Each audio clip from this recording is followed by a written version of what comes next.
A good morning, everyone.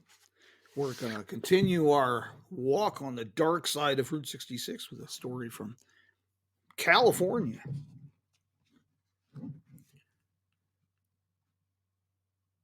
Road trips, theme songs for road trips, inspiration for road trips. That was our theme song was from Joe and Woody and the boys of the Road Crew, roadcrew66.com. If you need a theme song or inspiration for your adventure, hey, this morning's story in our series on murder and mayhem on Route 66. Uh, I kind of knew a little bit about Donnell Cooley, Spade Cooley. Uh, and I wasn't sure about including this story in my book, Murder and Mayhem on the Main Street of America Tales from Bloody 66. It has a Route 66 association, but it's tenuous. And I finally decided to include it because he did have a Route 66 connection.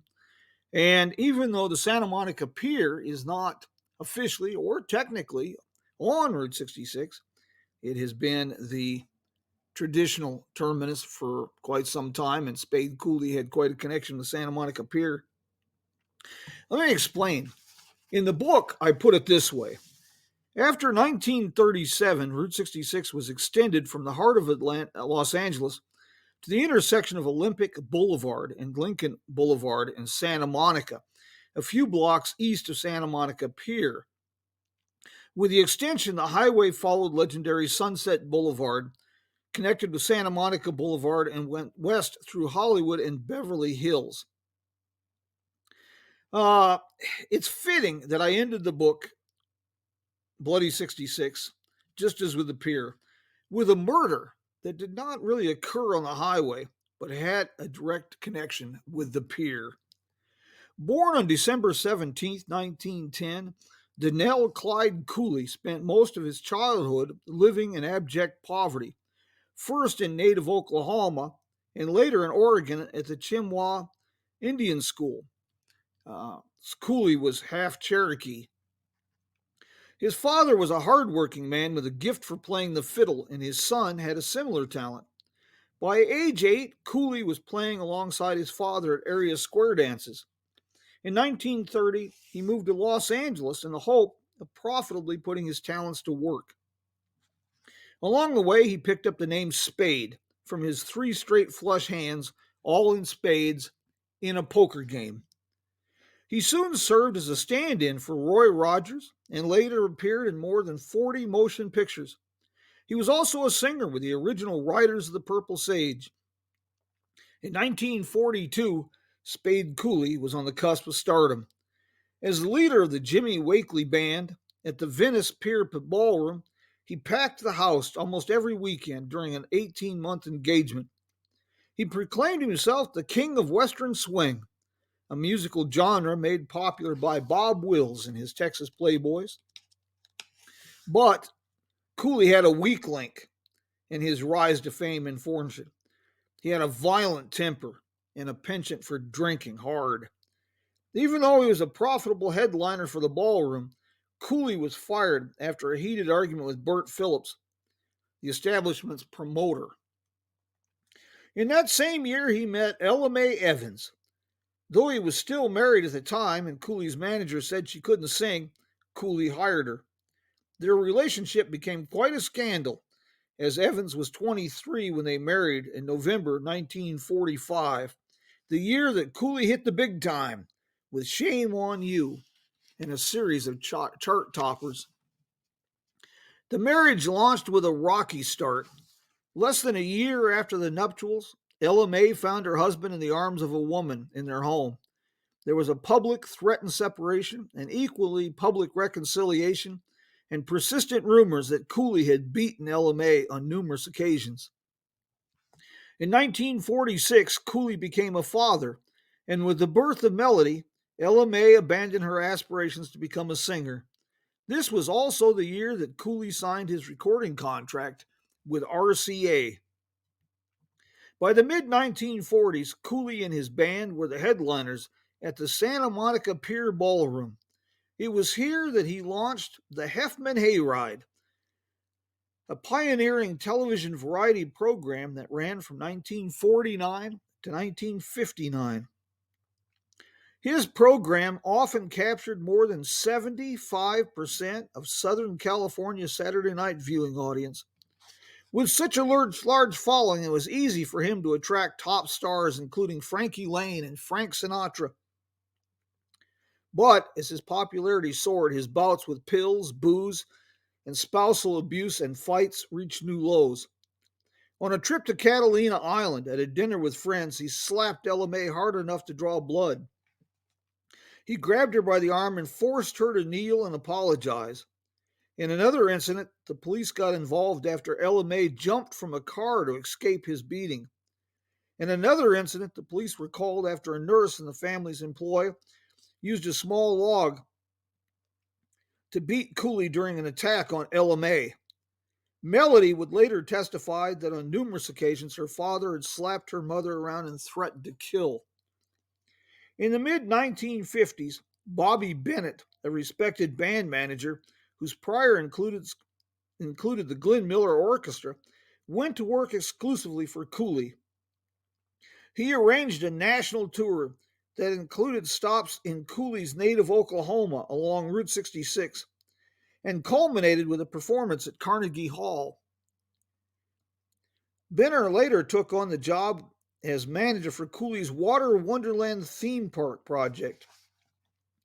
Envisioned as a Disneyland in the desert, Cooley planned to build a theme park, lake, housing development, and golf course near Roy Rogers Ranch at Oro Grande along Route 66. The endeavor was eventually launched west of Victorville in the Antelope Valley near Lancaster.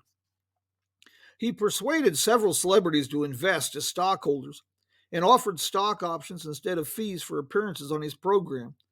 The who's who list of investors included Audie Murphy, Clark Gable, James Garner, Jack Benny, Errol Flynn, and Humphrey Bogart.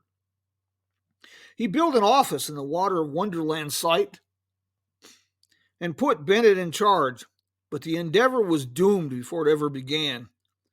As Cooley charged most of his band and TV show expenses to the Water Wonderland Company, they included the cost of his extravagant lifestyle and drug addiction.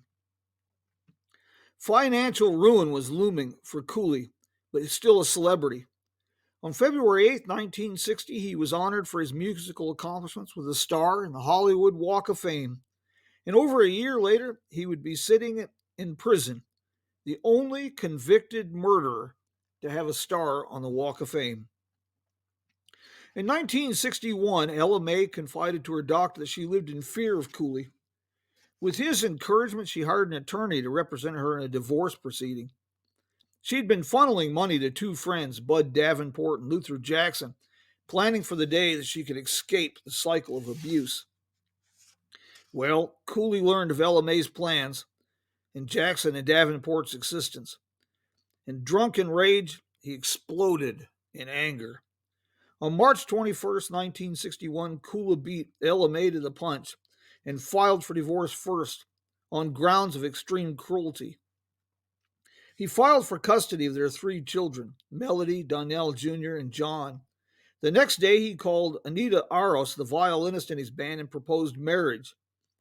In the weeks after he filed for divorce, according to their daughter's testimony, Cooley escalated his physical and emotional abuse of Ella May.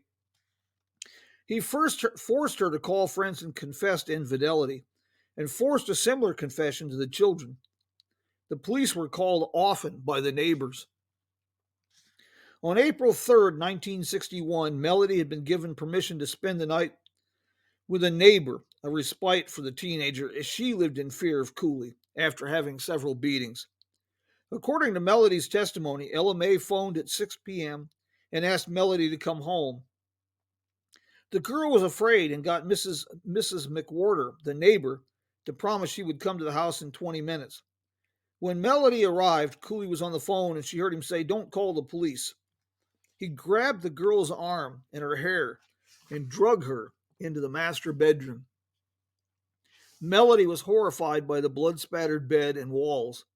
Ella May, nude and bloody, was sprawled out in the shower on the bathroom floor. She wasn't moving. Cursing, Cooley dragged her body into the bedroom, got a rifle from the closet, and threatened to shoot mother and daughter. During the trial, the sheriff's deputy, who had been the first on the scene, was shaken as he recounted the horrific discovery and provided damning evidence. The coroner's report also horrified jurors. The inquest was a media frenzy, and that was before Cooley collapsed in the courtroom from a heart attack. When the trial resumed and Melody began her testimony, Cooley suffered a second heart attack. After his recovery, he was found guilty of first-degree murder and received a life sentence. Cooley became a model prisoner, formed a band, and made fiddles in the prison's woodshop. Incredibly, his Hollywood friends began petitioning newly elected Governor Ronald Reagan for Cooley's parole in 1966. And in August 1969, the state parole board unanimously granted it. Shortly before his scheduled February 1970 release, Cooley was granted a furlough to perform in Oakland. At a concert benefiting the Alameda County Sheriff's Department on November 23, 1969, the audience gave him a standing ovation. Cooley stepped backstage, glad-handed with friends, told everyone that he was looking forward to returning to work, turned, dropped his fiddle, and died of a massive heart attack. Quite a little dark chapter, to say the very least. Spade Cooley. Another one of those grim chapters. Got a few others. We're going to be dedicating our Wake Up with Jim programs Wednesday morning, 6:30 Mountain Standard Time, for a few weeks to some rather dark and macabre stories from Route 66. And, well, next week we are going to be talking about sometimes kind of a troubling situation, if you will. But Foss, Oklahoma, a kind of a unique mystery. This discovery of two cars, both with three bodies. That's next week on Wake Up with Jim. Sunday morning, Coffee with Jim. We'll be doing our travel program. I think you're going to really enjoy this a lot. We are going to be talking about some places where you can get your kicks under Route 66, or at least close to being under Route 66. I think you're going to really, really find this an in-depth conversation, if you will.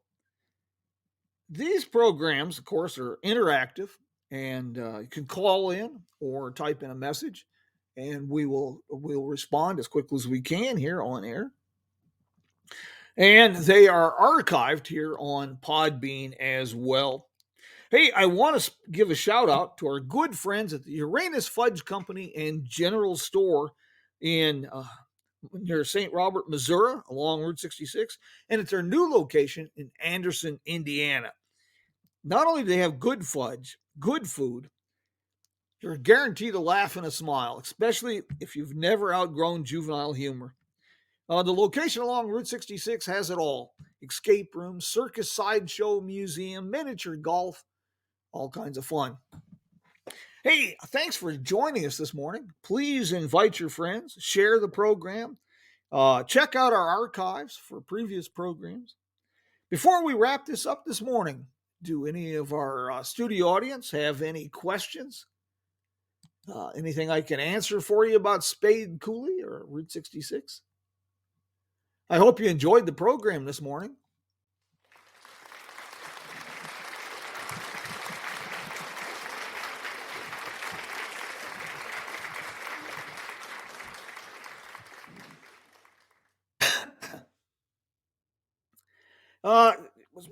Route 66 has quite a celebrity connection, but that's a program for another day. We could talk all day about great things, and we'll be talking about future programs how Route 66 played a role in Gene Autry and Clark Gable and Charlton Heston, and And, well, even how Sammy Davis Jr. lost his eye in an accident on Route 66. That's all coming up in future programs. I'm very glad everybody joined this morning. A little bit of a dark start to the day, but we will we'll see you again Sunday morning, 7 o'clock a.m. Mountain Standard Time for Coffee with Jim when we go in depth under Route 66. And then next Wednesday, we'll be talking about mysterious discovery at the bottom of the lake in Foss, Oklahoma.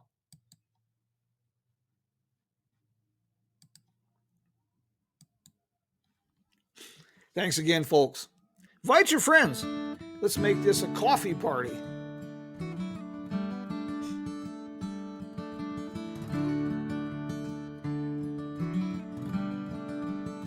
Say hello to a new friend on an old road.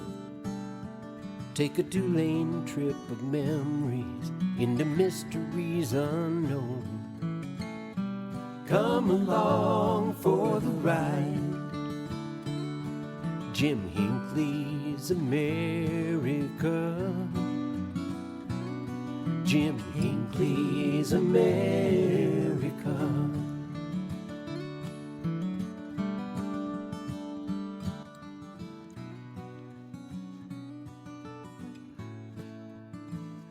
Hey, here's a little incentive for your road trip. If your Uranus Fudge Company wasn't enough of inspiration for you, National Road Trip Day kicks off here in Kingman, Arizona, with festivities on May 27th.